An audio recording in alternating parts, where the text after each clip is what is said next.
tels que les résultats se présentent pour nous, c'est les résultats de la fraude massive du bourrage d'urne, dont les preuves sont quasiment étalées au grand jour.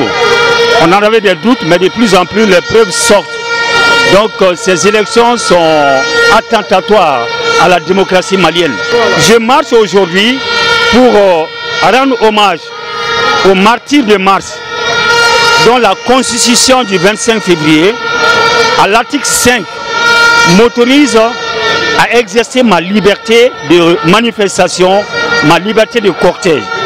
La même constitution me donne le droit justement de me lever pour défendre la constitution du Mali.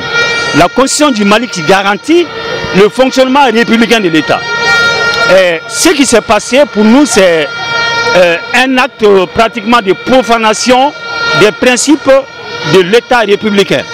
Et la Constitution dit que tous les citoyens maliens doivent défendre la Constitution, doivent défendre la République. Et c'est ce combat qui m'amène ici aujourd'hui. Au niveau de la Cour constitutionnelle, il faut savoir, il y a deux variables de requête. Il y a la requête contre les opérations de vote.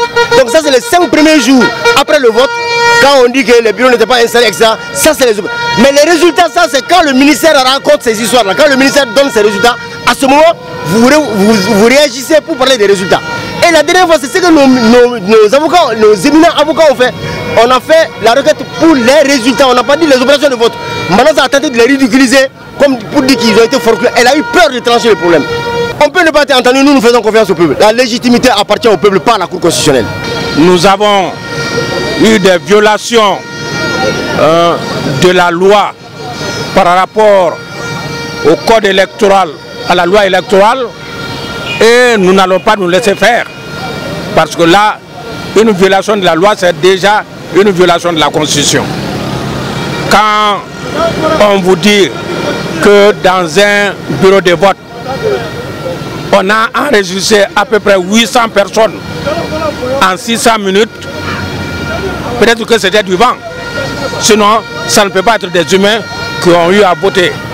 Et il y a à peu près plus de 1000 bureaux comme cela à travers la République.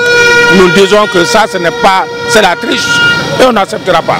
Les Maliens conscients, les responsables qui sont battus dans l'amour et la dignité, sans vendre leur honneur, qui nous retrouvent dans ce combat de l'unité nationale. C'est comme l'appel que Modibo Keïta a lancé au retour donc à Dakar pour demander au peuple malien d'être unis pour que la victoire règne. C'est ce combat que nous sommes en train de faire avec détermination.